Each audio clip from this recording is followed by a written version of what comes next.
નમસ્કાર, ગુજરાત 18 લાઈવમાં આપનું સ્વાગત છે। વડોદરાની કલેક્ટર કચેરી ખાતે અખિલ ભારત હિન્દુ મહાસભા દ્વારા પશ્ચિમ બંગાળમાં કેટલાક ગેરકાયદેસર તત્વો દ્વારા બાબરી મસ્જિદ સમાન માળખું નિર્માણ કરવાની કોશિશ કરવામાં આવી રહી છે, જે ભારત દેશની એકતા અને અખંડિતતા માટે ગંભીર ચિંતાજનક બાબત છે તેવા આક્ષેપો સાથે અખિલ ભારત હિન્દુ મહાસભા દ્વારા જિલ્લા નિવાસી કલેક્ટરને આવેદનપત્ર આપી રજૂઆત કરાઈ। વડોદરા જિલ્લા કલેક્ટર કચેરી ખાતે અખિલ ભારતીય હિન્દુ મહાસભા ગુજરાત પ્રદેશના સંગઠન મંત્રી સનીકુમાર કનોજિયાની આગેવાની હેઠળ ભારત હિન્દુ મહાસભાના સભ્યો સાથે જિલ્લા નિવાસી કલેક્ટરને આવેદનપત્ર આપી રજૂઆત કરવામાં આવી અને આક્ષેપો સાથે જણાવ્યું હતું કે અગાઉ પણ પશ્ચિમ બંગાળમાં કેટલાક અસામાજિક તત્વો દ્વારા દેશની શાંતિ ભંગ કરવાનો પ્રયત્ન કરવામાં આવ્યો છે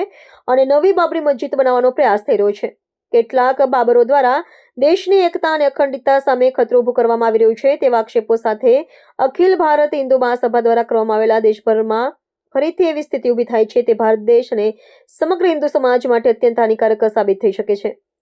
પશ્ચિમ બંગાળમાં બાબરી મસ્જિદનું નિર્માણ થવા દેવામાં આવે તો અખિલ ભારત હિન્દુ મહાસભા બાબતનો સંપૂર્ણ વિરોધ કરશે અને રસ્તાઓ પર ઉતરી આંદોલન કરશે। હાલની સરકાર જો આ બાબતને ગંભીરતાથી લઈને તેનો ઉકેલ લાવવામાં આવે તેવી માંગ અખિલ ભારત हिंदू महासभाए रजूआत કરી માંગણી કરી હતી। जिन्होंने भारत को लूटा, भारतीय संस्कृति को लूटा, मठ मंदिर को लूटा, मंदिर को लूटा और मंदिर तोड़े और तोड़कर मस्जिद बनाई और ऐसी विदेशी आक्रांता बाबर जैसे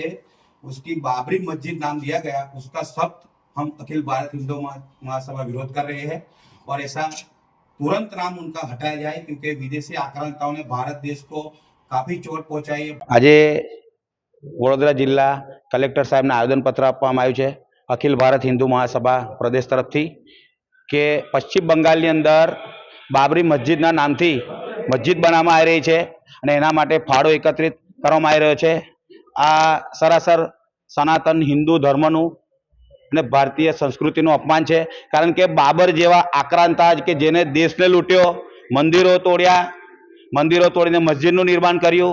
અને લાખો હિન્દુઓની હત્યા કરી ને એવા બાબરના નામથી જો મસ્જિદનું નિર્માણ થતું હોય તો એમાં અખિલ ભારત હિન્દુ મહાસભાનો સખ્ત વિરોધ છે અને આજના દિવસે અમે સરકારને માંગ કરી છે। અમારી માંગ એ છે કે ભાઈ બાબરી મસ્જિદનું નામ હટાવવામાં આવે, બાબરનું નામ હટાવવામાં આવે અને જે વિદેશી આક્રાંતાઓ હતા એના કોઈપણ જગ્યાએ કોઈપણ ધાર્મિક સ્થળ ઉપર એમનો ઉલ્લેખ કરવામાં ના આવે કે ક્રાંતિકારી જે મહાન ક્રાંતિકારી લોકો હતા એવાનો તમે ઉલ્લેખ કરો, ભારત દેશનો ઇતિહાસ તમે જુઓ અને એવા લોકોનો ઉલ્લેખ કરો એટલે સખ્તમાં સખ્ત અમે વિરોધ કરીએ છીએ। અને પાઠ્યપુસ્તકની અંદર પણ બાબર ક્રૂર જેવા જે હત્યારાઓ હતા કે ભારત દેશને જેને લૂંટ્યો, મંદિરો તોડ્યા, બરાબર, એવા લોકોના પાઠ્યપુસ્તકની અંદર એમનો ઉલ્લેખ કરવામાં આવે અને શીખવાડવામાં આવે કે આવા ક્રૂર હત્યારાઓ લોકો હતા। અત્યારની પરિસ્થિતિ એ છે કે ભારત દેશની અંદર નાનામાં નાના બાળકોથી લઈને શીખશે तो ज आगळनो इतिहास आपणे जोई शकशुं। એટલે અમે અખિલ ભારત હિન્દુ મહાસભા તરફથી આજે કલેક્ટરશ્રીને આવેદનપત્ર આપવામાં આવ્યું છે અને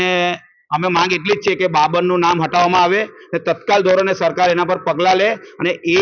જે મસ્જિદનું નિર્માણ થઈ રહ્યું છે એની અંદર જે પણ ફાળો જે એકત્રિત કરેલો છે એવા લોકોને હિરાસતમાં લેવામાં આવે અને કાયદેસરની કાર્યવાહી કરવામાં આવે। પ્રદેશ યુવા સંગઠન મંત્રી સન્ની મહારાજ, અખિલ ભારત હિન્દુ મહાસભા।